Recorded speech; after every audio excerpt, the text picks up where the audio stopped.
Alors, nous allons essayer de résoudre un exercice, un petit exemple sur les produits cinétiques et thermodynamiques. Donc, alors je vais commencer par dessiner ma molécule de départ. Voilà, c'est une cyclohexanol. Et là, en alpha, j'ai un méthyle.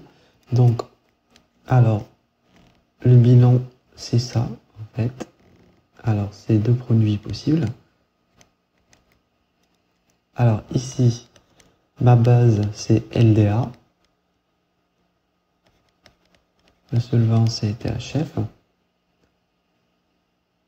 Alors, et la deuxième étape, c'est iodométhyle, CH3I. Donc ça donne le produit nommé A. La deuxième, que je vais écrire en rouge, en fait, c'est MEONA, c'est-à-dire on a Na+, MEO-, dans le méthanol, MEOH. Et la deuxième étape, c'est quoi? Ben, c'est pareil, CH3I.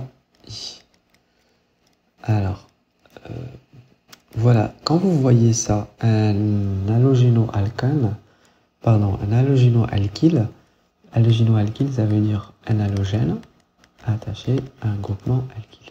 Donc ça, c'est un agent, ben, on dit que, comment il s'appelle, l'halogène, c'est un agent d'alkylation, ok?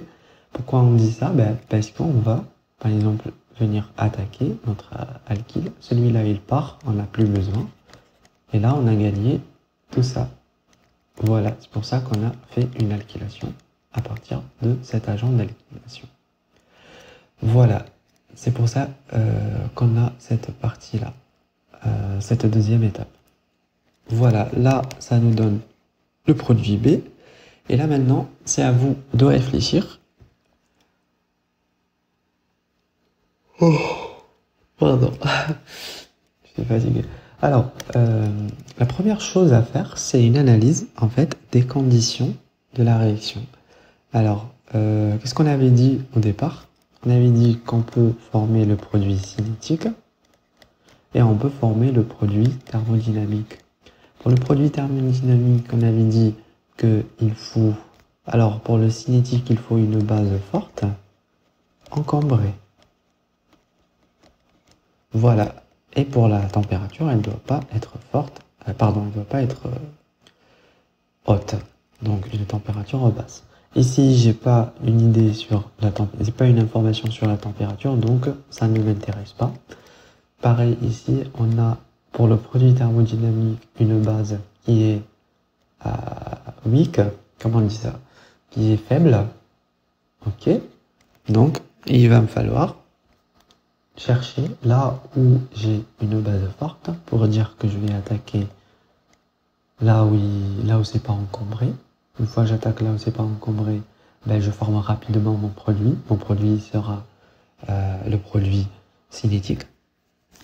Et voilà, idem ici, je cherche là où c'est encombré. Pourquoi encombré? Parce que à la fin, on veut former le produit thermodynamique qui est toujours le produit le plus stable. Ok? Alors voilà, c'est toujours, il faut toujours vous dire ça. Allez, là LDA, on sait bien que c'est quoi LDA? Ben c'est lithium diisopropylamide, c'est-à-dire elle est comment? Ben, comment on la dessine? Ben, c'est comme ça, N. J'ai mon isopropyl, pareil ici, mon isopropyl, et ici il manque quoi? Ben, il manque une charge négative, et puis le L est plus, ok? Voilà, ça c'est LDA. Donc, je vais essayer d'écrire le mécanisme de la première réaction, ici.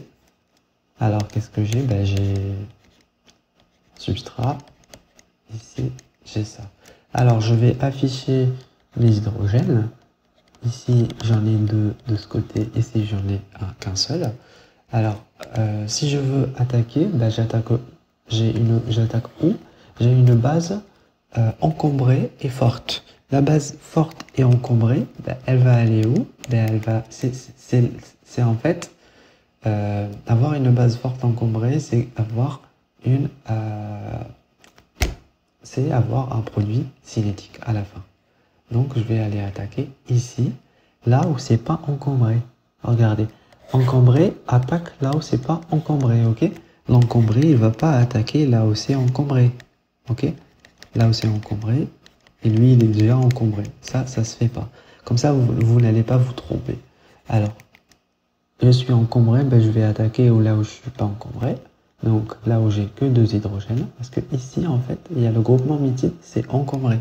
Donc, j'arrache le proton et je forme mon linolate. Voilà, qu'est-ce que je forme? Mon linolate. Je peux mettre une flèche directe comme ça parce que ma base, elle est forte.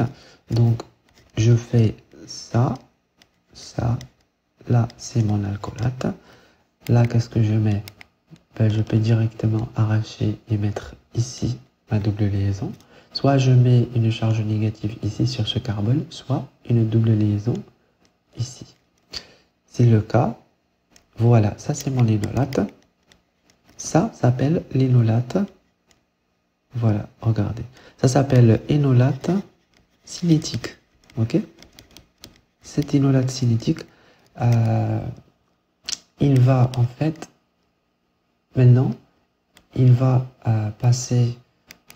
il va être au contact avec tout ce qu'on a mis en deuxième étape, c'est-à-dire CH3I. Ça, c'est quoi? C'est une réaction qui va être sous la forme SN2. Ok? Alors, sous la forme SN2, rappelez-vous, on avait dit dans la première vidéo que c'est jamais l'oxygène qui vient attaquer ici. Bon, c'est l'alkylation O, ça s'appelle l'alkylation O, quand on attaque, quand l'oxygène qui attaque, mais le cas général, c'est pas l'oxygène qui attaque. Dans ces conditions-là, en fait, on descend. Ben alors, la charge négative, elle revient là, elle reforme le carbonyle. Puis, cette double liaison CC, elle va aller attaquer, comme si on avait fait une SN2. Voilà, comme si on avait fait une SN2. Là, c'est pas encombré. Et du coup, on fait partir l'iode. Il part. Voilà. Qu'est-ce qu'on fait là maintenant? Ben, pardon, je redessine ma molécule. Voilà, elle est là. Là, j'ai ma cétone. Rappelez-vous, cette charge négative, elle est revenue là. Je garde toujours mon méthyle, je l'oublie jamais. Et qu'est-ce que j'ai rajouté ici? Regardez, ici, j'ai rajouté un groupement méthyle. Celui-là qui est en rouge, c'est exactement celui qui est là. Ok, c'est ça mon groupement méthyle, CH3. Ok, voilà, c'est ça ma molécule. Ça c'est le composé A, le produit A, c'est le produit cinétique. Voilà. On passe au deuxième, c'est-à-dire à tout ce qui est en rouge là. Ok, tout ce qui est en rouge là, c'est... Alors, je repars de la cyclohexanone. Je mets mon méthyle ici. Et là, j'ai quoi? Ben, je vais former le produit thermodynamique. Donc, il me faut un équilibre. Faites très attention, c'est un équilibre. Parce que ma base, elle n'est pas forte. Alors, j'ai quoi? J'ai le méthanoate de sodium. C'est-à-dire, j'ai un CH3 O-, comme ça. Et j'ai quoi? J'ai Na+, comme contre ion. Voilà. Donc, qu'est-ce que je fais? J'ai ma base. Je vais former la forme énolate. Ma base, elle n'est pas encombrée. Ben, elle va aller là où c'est encombré. Ok? Donc, elle va aller attaquer ici, là où c'est encombré. Voilà, pour former un produit thermodynamique, c'est-à-dire un produit stable. Donc, j'attaque ici. Regardez, ici, j'ai 2 hydrogènes. Là, 2 hydrogènes, c'est pas encombré. Ici, c'est pas encombré. Non, ça marche pas. Là où c'est pas encombré, je vais aller là où c'est encombré. J'attaque, j'arrache, et je forme mon linolate. Voilà, je redessine ma molécule. Je commence toujours par la partie là où j'ai rien touché. Ça, c'est mon alcoolate. Ici, j'ai toujours mon méthyle. Et qu'est-ce que j'ai formé en rouge là? J'ai formé une double liaison CC. Voilà. On passe à la deuxième étape. La deuxième étape, c'est quoi? C'est la présence de CH3I. Donc, qu'est-ce que j'ai là? Ben, j'ai l'attaque. Toujours, c'est une C-alkylation, c'est pas une O-alkylation. Donc, je passe de là. Je reforme mon carbonyle. Et d'ici, je vais directement faire comme si je faisais une SN2. J'attaque ici le CH3. Et à partir du CH3, qu'est-ce que je fais? Ben, je fais chasser mon I-. Voilà, là on perd I-. Oups, pardon. Là c'est I- en fait qui se perd. I-, il va être attaché à ça. Alors ici, si je veux être rigoureux pour le mécanisme, je mets Na+, à côté là où j'ai une charge négative. Et pareil ici à la fin. Ok. Donc là, je reforme la molécule B, qui est ici, j'ai mon... celui-là, comment on l'appelle, mon méthyle. Pareil, le méthyle qui est là, il s'est rajouté ici. Et là, j'ai ma double liaison O. Voilà, j'ai ma double liaison O. En fait, on va faire une petite comparaison. Alors, regardez bien cette partie-là. Ben, pour comparer la stabilité, regardez, on a dit que tout ce qui est thermodynamique, c'est stable. Et celui-là, c'est moins stable que celui-là, bien sûr. Bien sûr, celui-là aussi, c'est stable parce qu'il a été formé. Par contre, il est moins stable que celui-là, que le thermodynamique. On va voir pourquoi. Ben, pour savoir, ben, parfois on vous demande ça dans un examen. Il ne faut pas aller au produit, parce que le produit il ne vous dit rien sur la stabilité, là. Il ne dit rien. C'est en fait, c'est celui-là, cet intermédiaire-là, qui vous dit, qui vous parle de la stabilité. Plutôt, c'est pas l'intermédiaire, mais là où il y a l'inolate, c'est l'inolate le plus stable qu'on forme. Regardez bien la C double liaison ici et ici. La C double liaison. Alors, je vais redessiner les deux. Ça, c'est le produit cinétique. C'est l'inolate, énolate cinétique et énolate thermo. Alors, le thermo, il est comment? Ben, on va voir ensemble. Il est comme ça. Alors, j'ai mon cyclo comme ça. J'ai le O-, et j'ai quoi? J'ai ça. Voilà. Ici, pareil. J'ai mon cyclo. J'ai le O-. Ben, je vais avoir quoi, là? Ben, je vais avoir ça. Mon méthyle de ce côté et ma double liaison de ce côté. Ok? Alors ici, regardez bien, il y a combien de substituants pour la C double liaison C? Rappelez-vous la stabilité, je vous ai dit, quand on vous parle de stabilité, vous vous rappelez de ça, ok? De la double liaison. Si par exemple vous avez une double liaison, ben vous parlez, vous dites que trans, c'est beaucoup plus stable que 6. Bon, je sais pas comment. Alors, pardon. Le E, il est beaucoup plus stable que comment on l'appelle, le Z. Et ben, c'est ça ce qui nous intéresse ici. Donc ici, regardez, ici c'est encombré. Donc ici j'ai ça et ça. Ce carbone là, il porte deux comme ça, un hydrogène, pardon, un méthyle. Regarde ce carbone, il porte un méthyle. Et il porte ça aussi, le cycle, c'est-à-dire R. On dit R pour le cycle. Ça, c'est mon méthyle. Là, c'est encore un R. Et là, qu'est-ce que j'ai? J'ai un O. Ok? J'ai un O-. Voilà. Là, il y a beaucoup de substituants. Celui qui est beaucoup substitué, il est mieux que un qui est moins substitué. Ok? Celui qui est substitué avec des hydrogènes, il est moins stable que celui-là qui est substitué avec des CH3. Ok?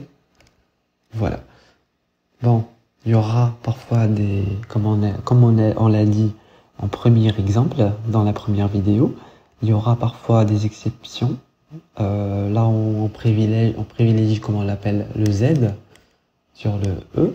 Parce que ici, pardon, oui, parce que le E, il provoque, par exemple pour le E, on peut avoir des gènes stériques parfois, à cause des groupements alkyles, par exemple, comme l'isopropyl, l'isobutyle, qui sont vraiment encombrés, et donc ils génèrent des gènes stériques qui, qui, qui, qui, qui contribuent à la déstabilisation de la molécule.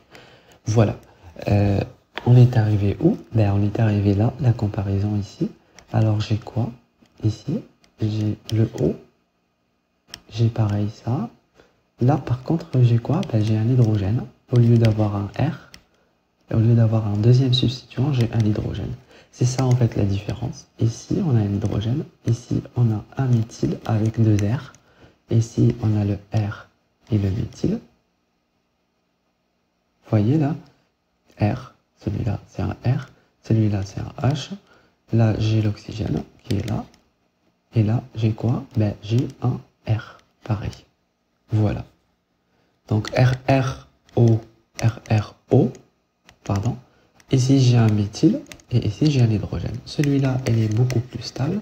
C'est pour ça qu'on dit, une fois on attaque l'atome le plus encombré, le plus encombré, ben, il va nous donner un substituant ici, c'est-à-dire on va avoir un substituant à la place d'un H, ok? Donc il va former le produit le plus stable. C'est ça, tout ce qui est thermodynamique, ok? Voilà.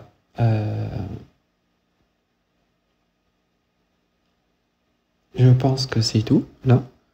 On a fini, c'est bien ça. On a nos deux produits qui sont là.